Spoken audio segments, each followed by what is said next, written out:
Welcome to the podcasts of DiscoverGreece.com, where we give you all the travel inspiration you need to dream about and plan your next trip to Greece.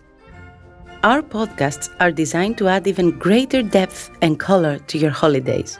We explore local traditions and culture, bring museums and archaeological sites to life, and we go to the source of the Mediterranean food and drink we all love so much. Most of all, we look for the stories of the people behind the travel experience. Think of our podcasts as a first glimpse of the memories you'll be taking home when you visit. In this episode, we embark on a voyage that explores the history and legacy of a fascinating artistic movement. It's known as the Ionian School, or more commonly, the Ionian School, because it emerged in the 17th century on the Greek islands of the Ionian Sea. You'll know the ones we're talking about if you've been to the likes of Corfu, Zakynthos, Kefalonia, Lefkada, or Ithaca. It's hard to stress just how big a cultural impact it had, not just on the Ionian Islands, but in the subsequent artistic development of modern Greece. So if you love your arts and you love Greece, this episode is for you. Make yourself a cup of tea, sit back, and let's dive into the fascinating world of the Ionian School. Our story is set mostly in Corfu, which was one of the hubs of the Ionian School and where, if you're lucky enough to be there now or you're planning to visit, you can discover many of the works and personalities that defined the movement in certain museums. So let's start from the beginning. What exactly was the Ionian School and where did it come from? Put simply, it's the first Greek artistic movement with clear Western European influences. It emerged in the Ionian Islands in the mid-17th century and lasted until around the mid-19th century. During that time, the Ionian Islands experienced a succession of Western conquerors and rulers, notably the Venetians, the French, and the British. The relative freedom enjoyed by the inhabitants of the Ionian Islands, their economic prosperity, and their cultural relations with nearby Italy meant that it was a place where the arts were able to flourish. Not that the arts weren't important to life in the Ionian Islands before and after this time. They were. Most notably, post-Byzantine art was popular from the 15th century to the beginning of the 17th century, and artwork flourished generally on the islands from the 20th century. When you put it that way, you can see that the Ionian Islands have gifted us more than 5 centuries of uninterrupted and well-documented artistic life, compared to just 1.5 centuries for the rest of Greece. Of course, this was due to the stagnation brought by Ottoman rule, which the Ionian Islands had avoided, and the time it took for Greece to achieve statehood after liberation. The driving force behind this artistic enlightenment in the Ionian Islands was the Venetian period, from 1386 until 1797. It was a time of gradual empowerment of the urban class, bringing with it a feeling of new possibilities and creating a vision that would give life to Ionian art. It was only natural for Ionian artists that, for artistic direction, they should look westwards, across the Ionian Sea, and towards to Italy. But there were undoubtedly other influences too, beyond these existing Western ones that affected the Ionian Islands' artistic development and, in time, led to the formation of the Ionian School. After the fall of Constantinople in the 15th century, Byzantine artists arrived in Crete, which was also under Venetian rule at the time, to find refuge.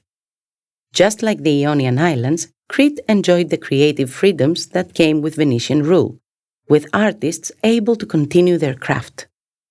On top of that, there was a constant interaction with Venice, which was the Venetians' administrative center, especially for trade. And that brought the Greeks of these regions into direct contact with the intellectual and artistic movements of Western Europe, especially the Italian Renaissance. So in Crete, there was a diverse social environment of Orthodox and Catholic Christians, Greeks and Venetians, and artists arriving from Constantinople. And artistically, They were all called upon to strike a balance between the traditional Orthodox Byzantine art that they had inherited and the new artistic standards they were coming into contact with. Initially, they continued to create in the mode and style of late Byzantine painting, but inevitably they began to adopt the new elements of the modern Italian Renaissance. As a result, in the middle of the 15th century, a special style of religious painting had emerged, the Cretan School.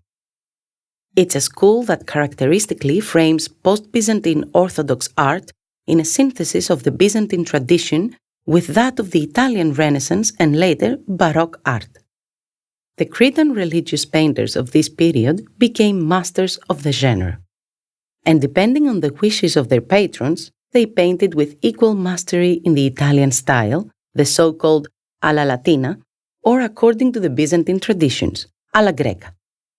They could even combine Western elements in their traditional painting. Cretan icons traveled everywhere, including the Venetian-occupied Ionian Islands and especially to Corfu. In Corfu's Byzantine Museum, which is housed in the Church of Antivounioutissa in the Old Town, you have the opportunity to admire the works of some of the ambassadors of the Cretan School, such as Michail Damaskinos, Nikolaos Dzafouris, Konstantinos Janes, and other artists of the time. Then came the conquest of Crete by the Turks in 1669 and the abrupt end to this movement, or at least it was the end of the movement in Crete. Many of the painters from Greece's second largest island moved to the Ionian Islands, in particular to Zakynthos and to Corfu, either to find a permanent home there or as a stopover on their way to their final destination, Venice. In this way, the artistic movement of the Cretan School influenced the artistic makeup of the Ionian Islands. By the end of the 17th century, an important group of artists had already laid the foundations for this new artistic movement. This would be reflected in painting, music, and literature. The ball was set in motion for the Ionian Islands to be turned into a center of creativity and cultural renaissance, which historians would come to call the Ionian School.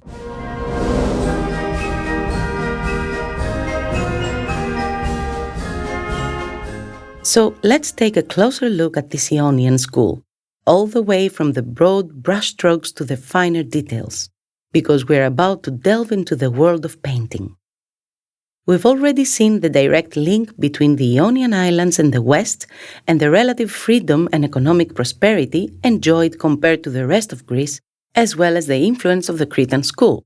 And this was especially true for the painters of the time. If you put all of this together, you have the reasons why the Ionian Islands were the place where modern Greek painting was born, or rather where Greek painting abandoned the Byzantine tradition for that of the West. In the early paintings of the Ionian School, in other words, the works created mainly by Zakynthine and Corfiot painters at the end of the 17th century, you can see a movement towards Western art and a departure from post-Byzantine art, without completely rejecting it. By the beginning of the 18th century, however, we find the full application of Italian art and the abandonment of the traditional techniques of Byzantine iconography.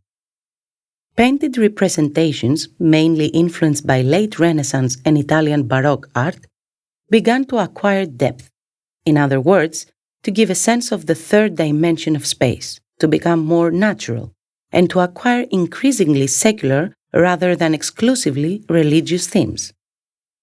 All in all, as well as the religious painting that had dominated to that point, other themes were introduced.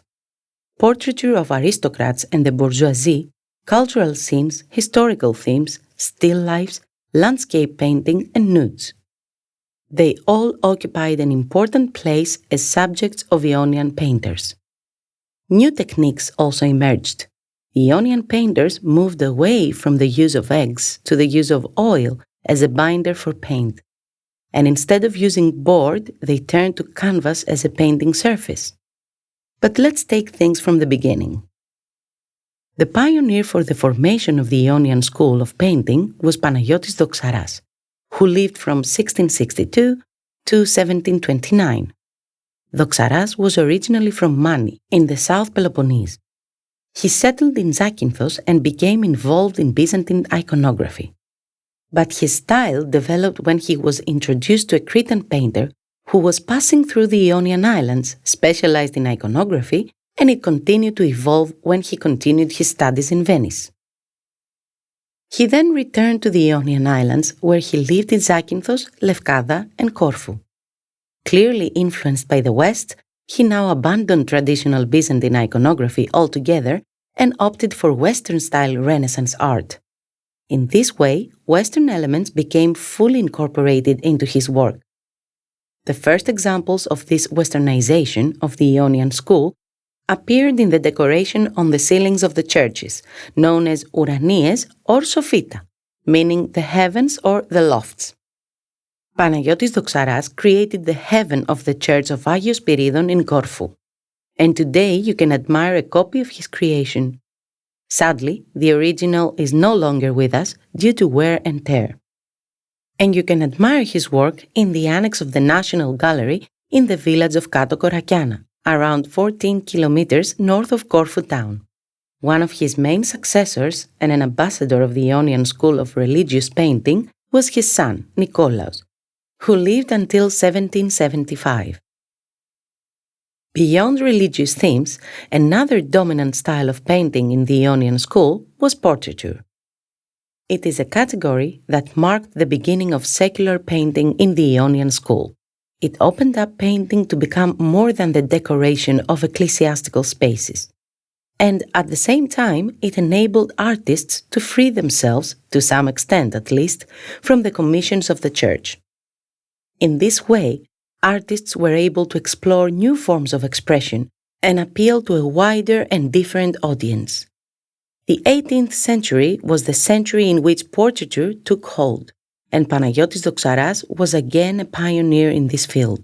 He was the first to attempt to portray faces with an obvious element of realism. A 1719 portrait of the German commander-in-chief and head of the Venetian army, Matthias von Schulenberg, during the siege of Corfu by the Turks, is now exhibited in the National Gallery of Greece in Athens and is considered a classic of its kind. As portraiture continued to develop, certain characteristics emerged, such as the insistence on a realistic representation of the person being portrayed and a psychological penetration into their being, the role of light, and the minimization of secondary motifs. The main ambassadors of the Ionian School to be distinguished for their realistic portraits were the Zakynthine painter-priests Nikolaos Koutouzis, who lived from 1741 to 1813, and Nikolaos Kandounis, who lived from 1768 to 1834. Their works can be admired in the annex of the National Gallery in Corfu. Other themes of painting were gradually introduced into Ionian art from the beginning of the 18th century, slowly at first, and then with greater pace, until certain themes became dominant during the 19th century. For example, Koutouzis, who was distinguished for his portraiture, also painted nudes.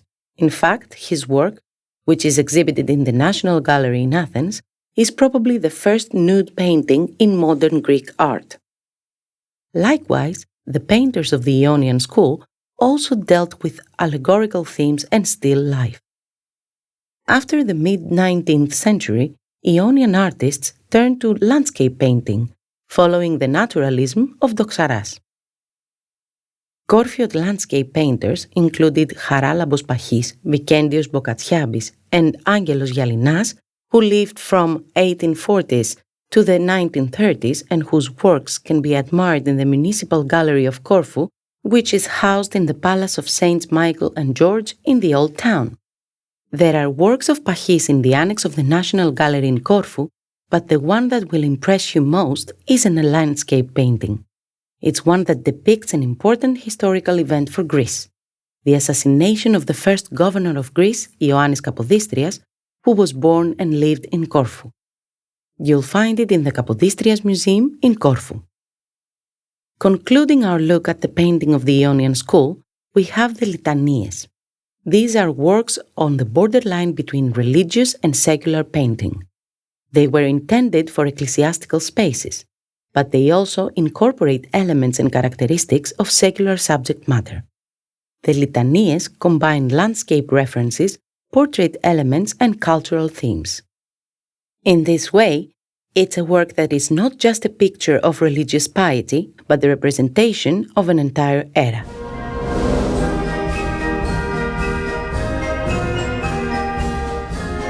From painting, we move on to the literary movement of the Ionian School next, specifically from the last decades of the 18th century to the end of the 19th century. In terms of literature, the Ionian School consisted mainly of poetic works and followed the current of Romanticism. And the focus here is a certain Dionysios Solomos. Dionysios Solomos is our national poet. He wrote the Greek national anthem and was originally from Zakynthos. There was already a poetic movement on Zakynthos, influenced by the ideas of the Enlightenment, and this was the forerunner for Solomos' own work and the subsequent intellectual progress of the Ionian Islands. But Solomos' most productive years were the last 25 of his life, which he spent in Corfu. He lived there from 1832 until his death, and his house in the old town is now a museum dedicated to his work. It was in this house that he wrote his defining work, The Free Besieged. It commemorates the siege of Messolongi during the Revolution of 1821 and was translated into foreign languages, strengthening the movement of Philhellenism in Europe. Part of the work was later set to music by the Corfiot composer Nikolaos Mantzaros and became Greece's national anthem. Solomos shaped the Ionian School of literature with his works. His poetry focused on the great themes that have preoccupied philosophers and poets throughout the centuries. Themes such as freedom, nature, religion, death, and love. He was also the first to highlight the use of the vernacular language as a literary vehicle. The artistic trend he created was followed by other Ionian poets who were active during his lifetime. Many of them even studied under him. Well-known names include Iakovos Polilas, who was also the editor of Solomos' entire works, Antonios Mantesis, Gerasimos Markoras, Georgios Kalosgouras, and Lorenzos Mavilis. So all of these poets followed the approach of the Ionian School that Solomos defined, and their works are characterized by the exclusive use of the demotic language, the language of the people. At the same time, they drew inspiration from Italian lyrics, as most of them had a European education, especially Italian. They also praised the declaration of the Greek Revolution and had an idealistic conception of art and women.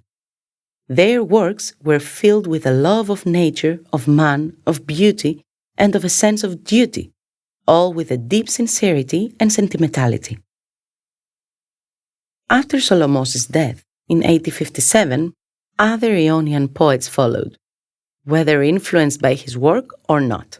Of those, Andreas Kalvos stands out as the other leading exponent of Ionian Island poetry. He may not have belonged to the Ionian School, but he contributed to the flourishing of literary production in the region and in Greece as a whole. And finally, we come to the third stream of the Ionian School and our episode. You can't talk about the Ionian School without mentioning music. Music is a core part of the identity of the Ionian Islands, just as much today as it was during the time of the Ionian School. The Ionian Islands, and especially Corfu, were the first to be exposed to the music of the West, through the cultured Venetians and especially through Italian melodrama. In fact, the San Giacomo Theatre of Corfu, which is today's Old Town Hall, was every bit as grand as the great theatres of Italy. Some 45 operas were performed there, and it was a melting pot of ideas and other exchanges between Italian and Corfiot composers. As a result, the first Greek composers were Ionian composers, whose main sphere of influence was clearly from the Italian music of the time. In this way, the Western way of music, in other words, classical music, influenced Ionian composers. And from the 19th century to the beginning of the 20th century, the musical current of the Ionian School was formed, with Nikolaos Halkiopoulos Manzaros as its main ambassador. If the name Manzaros sounds familiar, it's because you've heard it already in this episode. He was the musician who set Dionysios Solomos' poem to music in creating our national anthem. But let's now get to know him a little better. Manzaros was a Corfiot aristocrat, and although he had great influence in Naples, where he studied, he chose to return to Corfu and bring his skills to his home country. He studied music, but he didn't consider himself a real musician. So when it came to giving music lessons, which he did throughout his life, he never asked for money. Inevitably, he educated a great many Ionian composers and sowed the seeds for the first generation of composers of the Ionian School. In 1940, he founded the first Philharmonic Orchestra of Corfu, the so-called Philharmonic Society of Corfu, or as the locals call it today, the Old Philharmonic, because so many other Philharmonic orchestras followed. The works of this first generation of composers are mainly melodramas and operas, at first only in Italian but later in Greek, piano works and the settings of poems of the Ionian Poetic School, as well as cantades and many other types of work. The second generation, taught by the first, began in 1870 and included some of the great musicians of the Ionian School, such as Spyridon Samaras, Iosif and Spyridon Kesaris, and many others. These works displayed a greater variety of styles as they followed the Ionian style of the first generation but combined it with other music, such as French. Included in this generation are many operas and melodramas, but also of symphonic works for violin and piano, songs and cantades, but also marches, waltzes, and polkas. After the union of the Ionian Islands with Greece, many composers settled in mainland Greece in order to teach their music to the rest of the country. And so Greeks, who were used to Demotic and Byzantine music, were introduced to the Western style of music through these Ionian composers. When the Athens Conservatory was established in 1871, many Ionian Islanders played and taught there. Gradually, from the end of the 19th century, German music, which had already conquered the great music halls of Europe, began to penetrate Greece. The result was that the more Italianate Ionian musicians were pushed aside. This created a conflict between the musicians from the Ionian Islands and the Germanophone composers, which lasted for a few decades. Finally, at the beginning of the 20th century, the music of the National School prevailed in Greece over that of the Ionian School. But don't for a minute think that this meant the death of music in the Ionian Islands. The Ionian musical tradition survives and prospers to this day through philharmonic societies, local musicians, and conductors. There are no fewer than 16 philharmonic orchestras in Corfu. The tradition of free music education continues to this day, and marching bands and music generally are an indelible part of the cultural identity of the island. It is no coincidence that the philharmonic orchestras of Corfu are included in the Greek Ministry of Culture's list of intangible cultural heritage. Of course, there is no way that Manzaros couldn't be celebrated in Corfu for his contribution to the musical education of the locals.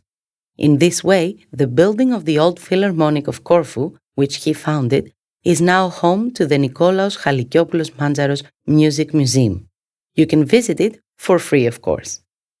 Inside, you will be introduced to history of the oldest philharmonic orchestra of Corfu and the musical life of the Ionian Islands and Greece of the 19th century.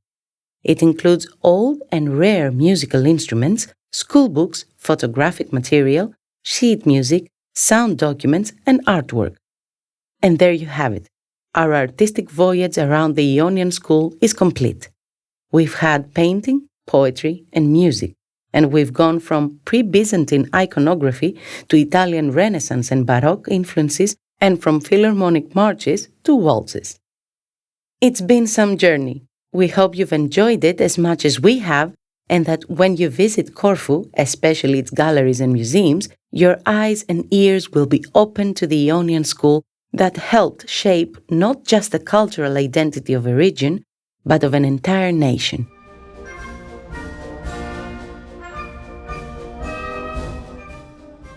Today's journey was brought to you with the support of Ecos Resorts. This is where we say goodbye and hope that you enjoyed this episode of DiscoverGreece.com's podcasts. If you want to hear more stories from around Greece, follow us on Spotify, Google Podcasts, or Apple Podcasts. See you soon!